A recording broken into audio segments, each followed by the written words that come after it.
नमस्कार, स्वागत है आपका IBN7 में। मैं आपके साथ पायल भुयन। बुद्धिजीवियों का गढ़ कही जाने वाली जवाहरलाल नेहरू यूनिवर्सिटी एक बार फिर गलत वजहों से चर्चा में है। आरोप है कि मंगलवार को जेएनयू में कुछ छात्रों ने संसद पर हमले के दोषी आतंकी अफजल गुरु की बरसी मनाई और इस मौके पर देश विरोधी नारे भी लगाए गए। दरअसल छात्रों के एक समूह ने संसद पर हमले के दोषी अफजल गुरु और जम्मू कश्मीर लिबरेशन फ्रंट के को-फाउंडर मकबूल भट्ट की याद में प्रोग्राम आयोजित किया था। विरोध कर रहे छात्रों ने ऐसे नारे लगाए जिसे सुनकर किसी भी देशवासी का खून खौल जाए। गो बैक इंडिया, कश्मीर की आजादी तक जंग रहेगी, भारत की बर्बादी तक जंग रहेगी।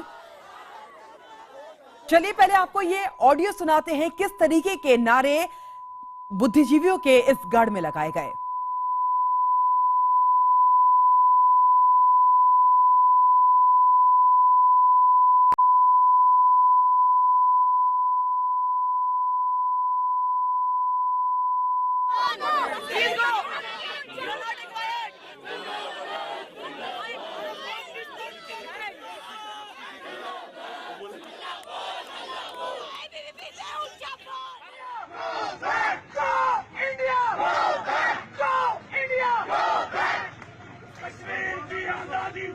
जंग रहेगी, कश्मीर की आजादी तक जंग रहेगी, भारत की बर्बादी तक जंग रहेगी, भारत की बर्बादी तक जंग रहेगी।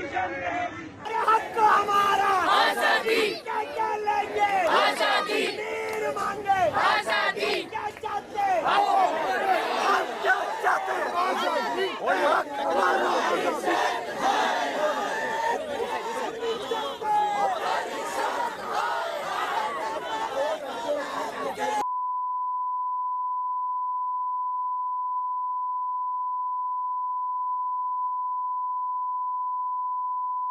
और जब इस विरोध का बीजेपी की छात्र इकाई एबीवी के छात्रों ने इसका विरोध भी किया तो इन तथाकथित देशद्रोही छात्र उनसे भी भिड़ गए। विवाद बढ़ने पर मौके पर पुलिस को वहां पर बुलाना पड़ा। फिलहाल इस घटना के विरोध में आज एबीवीपी ने जेएनयू में बंद का ऐलान किया है। आपको बता दें कि ये देशद्रोही नारेबाजी का ये वीडियो जेएनयू के ही एक छात्रों ने हमें जारी किया है, जो कि अब सोशल मीडिया पर भी वायरल हो चुका है।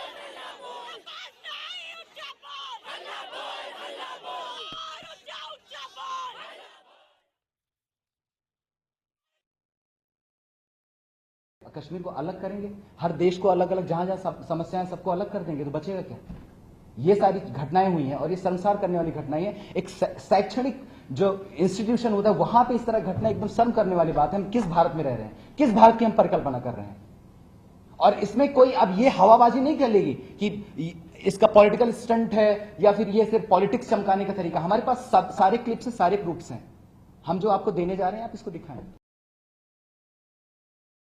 The top administration of the university, our primary responsibility is to make sure that there is calm and peace on the campus and the regular academic activities of the university should go on.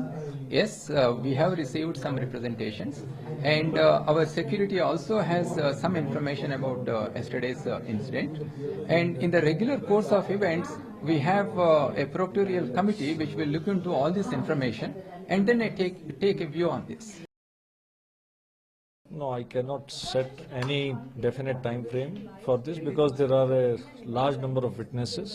इसमें बहुत सारे witnesses involved होते हैं और इसके लिए कोई मैं set time frame नहीं set कर सकता हूँ। Last time एक इसी तरीके की inquiry हुई थी, उसमें roughly 6 months time it took. So it all depends. Sometimes when we call the students for hearing in our office, the students do not report, so we have to call each student, at least we have to send 3 notices, and it all depends how much cooperation we are getting from the student side for the proctoral inquiry. और आपको आप दिखाते हैं वो tweet जिसे देखकर छात्रों का ये पूरा विवाद सवालों के घेरे में खड़ा हो जाता है। इन छात्रों के विरोध को भारत के सबसे बड़े दुश्मन हाफिज सईद का साथ मिल गया है। हाफिज सईद ने का जो ट्विटर हैंडल है @हाफिज सईद JDU से ट्वीट कर रहा कहा गया है कि हम अपने पाकिस्तानी भाइयों से विनती करते हैं कि वो #सपोर्ट JNU पर ट्वीट करें और JNU के पाकिस्तान समर्थक भाइयों का साथ देंगे। इसके अलावा हाफिज ने #पाकिस्तान विद JNU को बढ़ावा देने की भी अपील की है। हाफिज के इस ट्वीट से साफ दिख रहा है कि देश का माहौल खराब करने की साजिश में पाकिस्तान का भी हाथ है। यानी जो बात जहां पहुंचनी चाहिए थी वो वहां पहुंच चुकी है।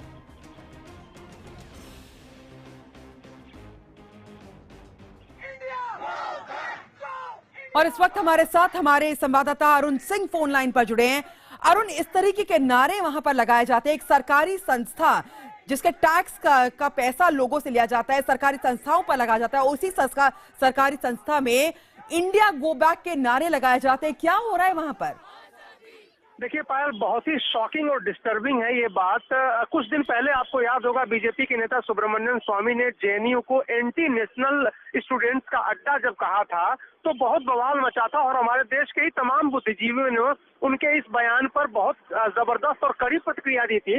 लेकिन शायद उन लोगों को अब जागने की जरूरत है और देखने की जरूरत है कि राजधानी के बीचों बीच जो JNU का कैंपस है वहां इस तरह के नारे लग रहे हैं जो किसी भी संप्रभु या सॉवरेन कंट्री में अलाउड नहीं किए जा सकते। और सवाल कई इस पर खड़े हो रहे हैं, स्थानीय प्रशासन आखिर क्या कर रहा है, खुफिया एजेंसियां आखिर पहले सतर्क क्यों नहीं थी, ऐसे लोगों की गिरफ्तारी क्यों नहीं हो रही है, क्यों इस मामले में इतनी देरी हो रही है कि 3 नोटिस भेजे जाएंगे उसके बाद उनको गिरफ्तार किया जाएगा।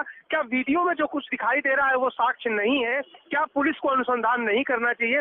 क्या उनको तत्काल गिरफ्तार नहीं करना चाहिए? कई ऐसे सवाल मुंह बाए खड़े हैं। लेकिन ये चिंता का विषय है और जबरदस्त चिंता का विषय है कि देश की राजधानी के बीचों बीच देश के विरोधी नारे लगाए जाते हैं और अब तक उस मामले में कोई प्रगति नहीं हुई है।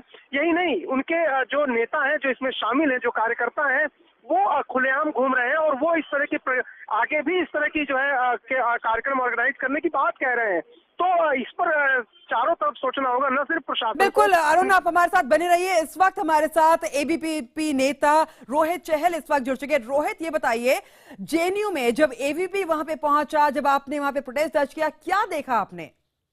देखिए, हम लोगों ने ये देखा कि वहां पर जो भारत के विरोध में जिस तरीके की बातें की जा रही थी, जो देश का लोकतंत्र है, जिसको हम पूछते हैं, उसका मजाक उड़ाया जा रहा था। वहां पे भारत के विरुद्ध नारे लगाए जा रहे थे और सबसे बड़ी बात है, कश्मीर की आजादी की बात कर रहे थे। भारत को गंदी देश को एक तरीके से इंडिया गो बैक के वहां पर नारे लगाए जा रहे थे। हमारे ही देश के अंदर एक दिल्ली के जो एक देश की राजधानी है, वहां पर देश के खिलाफ नारेबाजी की जा रही थी। हमारे जो भारत को कहा जा रहा था कि जब तक बर्बाद नहीं किया जाएगा, बर्बाद नहीं होगा, तब तक हमारी जंग जारी रहेगी। तो मुझे लगता है आज जिस तरीके से जो एंटी नेशनल एक्टिविटीज का जो अड्डा बना हुआ है JNU, खास करके जो वामपंथी आईसा जैसे संगठन है, SFI जैसे संगठन है, जो आज स्टूडेंट्स को एक गलत दिशा देने का काम कर रहे हैं, विद्यार्थी परिषद उसका कड़ा विरोध करती है। ABVP ने समय समय पर जो इनकी देश विरोधी नक्सली गतिविधियों में जो लोग रोहित, आप हमारे साथ बने रहिए। इस वक्त हमारे साथ आईसा नेता शैला भी जुड़ चुके हैं। शैला, ये बताइए कि गो बैक इंडिया के नारे यहाँ पे लगाए जा रहे थे, कार्यकर्ता आईसा के यहाँ पे नजर आ रहे हैं, किसको संदेश देने की कोशिश की जा रही है इस तरीके से? देखिए, नारों की बात पर अगर हम थोड़ा 1 मिनट में आए, नारे वहां पर जो लग रहे थे उसको, कुछ नारे ऐसे थे जिसको कॉमन स्टूडेंट्स ने खुद रुकवाया, हमने भी रुकवाया। हमने भी जो ऑर्गेनाइजर्स थे उनसे कहा कि आप इस तरह के नारे मत लगाइए। देश के खिलाफ नारे लगाते हुए आप मेरे को बोलने देंगे? बोलिए आयशा शैला जी। पहली बात तो ये, हम इसके ऑर्गेनाइजर्स नहीं है प्रोग्राम के, लेकिन आपने सपोर्ट तो किया था, आपने सपोर्ट तो किया था, आयशा की तरफ से उसको समर्थन हासिल था ऑर्गेनाइजर्स को। काम कर रही है देश के खिलाफ, जिस तरीके से वहाँ पर नारेबाजी हो रही थी, आप लोग उसी में शामिल जी, थे। आयशा अपनी बात रखिए। वहाँ पर थे आपके छात्र संघ के जीत प्रतिनिधि खुद। रोहित आयशा की बात सुन लेते हैं। आप या तो इनका माइक यूज कीजिए या तो मुझे बोलने दीजिए। रोहित, आयशा की बात सुन लेते हैं, बोलिए आप। जी, एक तो ऑलरेडी नेटवर्क बहुत खराब है, आप थोड़ा सा मुझे बोलने का टाइम दीजिए। बात यह है कि एक प्रोग्राम ऑर्गेनाइज किया गया था कुछ स्टूडेंट्स के द्वारा, जिन्होंने, वो उनका कहना है कि उन्होंने प्रशासन से परमिशन वगैरह ली थी। और ABVP जो है, क्योंकि ABVP एक कम्प्लीटली डिस्क्रेडिटेड ऑर्गेनाइजेशन है, ये लोग समय समय पर क्या करते हैं, ये लोग एडमिनिस्ट्रेशन के पास में जाते हैं रोते रोते और पुलिस का पावर यूज करते हैं, क्योंकि अब नहीं नहीं आयशा, शैला मुझे पहले ये बताइए कि क्या आयशा ने सपोर्ट नहीं किया था ऑर्गेनाइजर्स को? रोहित एक मिनट, शैला आप मुझे ये बताइए कि क्या आयशा ने सपोर्ट नहीं किया था ऑर्गेनाइजर्स को? क्या इस प्रोग्राम को सपोर्ट नहीं कर रहा था आयशा? नहीं, ऐसा कुछ नहीं है। वहाँ पे सभी जो लेफ्ट पार्टीज हैं वो इसलिए पहुंची थी कि वहाँ पे कोई भी वायलेंस ना हो। और आप वहाँ पर थे, आपका खुद का ऑर्गेनाइजेशन था, आपके जीते हुए छात्र संघ के प्रतिनिधि थे जो नारेबाजी कर रहे थे, जो पाकिस्तान जिंदाबाद के नारे लगा रहे थे, कश्मीर को तोड़ने की बात कर रहे थे, अलगाववाद की बात कर रहे थे, पाकिस्तान जिंदाबाद का नारा और भारत को बर्बाद करने की बात आप लोग कर रहे थे। और मैं मांग करता हूँ केंद्र सरकार से कि जो भी वहाँ पर छात्र थे, जो इन्होंने भारत के खिलाफ कार्रवाई होनी चाहिए। आप केंद्र सरकार से अगर आपको मांग करनी है फेलोशिप के लिए कीजिए, ठीक है? बिल्कुल करेंगे। आप जैसे सबसे पहले हमारे जैसे जो स्टूडेंट्स हैं, हमारे जैसे देश के नागरिक हैं, जो हम लोग जो पैसे देते हैं, उनसे आप लोगों को फेलोशिप मिलती है, ना भूलिए। और आप देश के खिलाफ नारे लगाएंगे। विद्यार्थी परिषद रोहित एक मिनट, शैला की बात सुन लेते हैं। शैला आप बोलिए। और वहाँ पे सभी लेफ्ट पार्टीज जो है वो ये इंश्योर करने के लिए पहुंची थी कि कोई भी वायलेंस ना हो, लेकिन कोई भी वायलेंस हुआ नहीं। कार्यक्रम चला, इन लोगों ने अपना प्रोग्राम किया। जिन नारों से या जिन बातों से हमारी आपत्ति थी उसको हमने ऑर्गेनाइजर्स को कम्युनिकेट कर दिया कि इस तरह के नारे से हम लोग अनकंफर्टेबल है। पाकिस्तान जिंदाबाद तो एकदम नहीं लगा, ये तो गलत रिपोर्टिंग है। पाकिस्तान जिंदाबाद नहीं लगा, नहीं आप अपनी नहीं, सभी मीडिया पर्सन वीडियो फुटेज है,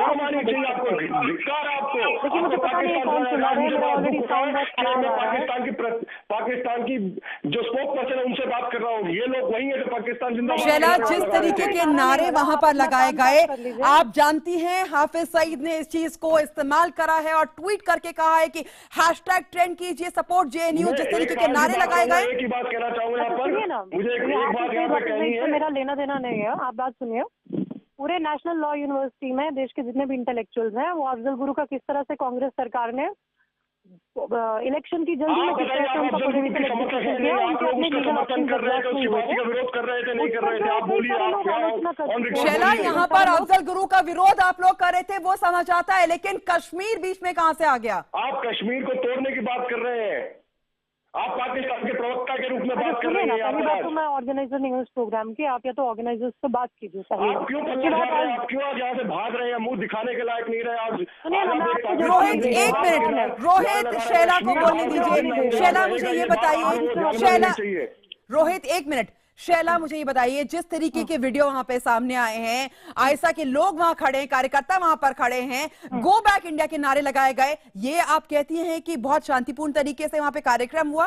नहीं, सुनिए, जब हिंदुस्तान के खिलाफ में कुछ नारे लगे थे उसको हमने ऑर्गेनाइजर्स को, बल्कि मैंने खुद ऑर्गेनाइजर्स को कम्युनिकेट किया कि इस तरह के नारे से हम लोग अनकंफर्टेबल है, आप प्लीज इनसे बोलिए। भारत माता की जय का नारा लगाए, आप बोल सकती है कि भारत माता की जय बोल सकती है यहाँ पर क्या? हम सुनिए ना, हम भारत माता की जय तब तक नहीं बोलेंगे जब तक यहाँ पर गरीब मरते रहेंगे और औरतों का रेप होता रहेगा और झूठे केसेस में लोगों को फंसाता जाएगा, ठीक है? आप हमको मत सिखाइए हमको क्या बोलना है क्या नहीं बोलना है, आप चुप रहिए। बहुत बहुत शुक्रिया शैला। अगर आप भारत माता की जय नहीं बोल सकते तो आपका ऑडियो यहाँ से हम हटाते। बहुत बहुत शुक्रिया यहाँ पे हमसे बात करने के लिए। रोहित, ये बताइए कि किस तरीके का माहौल वहां पर आपने देखा, कि क्या आप लोग वीसी के ऑफिस गए थे, पुलिस को क्या बुलाया गया था एबीवीपी की तरफ से? जब इस तरीके के एंटी नेशनल लोग कोई एक्टिविटी कैंपस के अंदर रखते हैं तो एक लोकतांत्रिक तरीके से अपनी बात रखने का हमें अधिकार है। हम लोगों ने अपनी बात रखी, चाहे वाइस चांसलर थे, चाहे प्रोक्लोस्ट थे, उन सबके पास गए, हम लोगों ने अपनी बात रखी कि हाँ इस तरीके की चीजें हो रही है, देश के विरुद्ध ये काम कर रहे हैं, ये रुकना चाहिए। लेकिन जब इन लोगों ने वहां पर भारत माता की जय के नारे तो छोड़िए, आप ये देखेंगे कि भारत के खिलाफ नारे लगाए गए, भारत को तोड़ने की, भारत की बर्बादी तक की बातें की गई। और ये एक तरीके से मुझे लगता है कि जो कश्मीर भारत का अभिन्न अंग है उसको अलग करने की लंबे समय से मांग करते रहे हैं, जो इनके पीछे से जो इनके जो आका बाबा बैठे हैं। लेकिन आज तो खुलेआम देश की राजधानी के अंदर इस तरह की घटनाएं घट रही हैं। और सिर्फ इतना ही नहीं, जब जब देश के अंदर कोई सैनिक शहीद होता है, एक 8 किलोमीटर दूर पे हनुमत थापा जो वहां पर आज जिंदगी की लड़ाई लड़ रहे हैं, जो हमारे देश के एक सैनिक, वीर सैनिक जो बॉर्डर पे सियाचिन के अंदर वहां पर होता है, उसके बाद आज उसी 8 किलोमीटर दूर ये वहां पर भारत को बर्बाद करने की बातें करते हैं। मुझे लगता है बहुत ही शर्म की रोहित, बात बहुत है। बहुत शुक्रिया हमसे बात करने के लिए और तमाम चीजें बताने के लिए जो वहां पे घटी। और आयशा नेता शैला रशीद ने जो यहां पे कहा वो बिल्कुल IBN-7 उसका विरोध करता है। उन्होंने साफ साफ कहा कि वो भारत माता की जय नहीं कहेंगे, लेकिन IBN-7 इसकी निंदा करता है।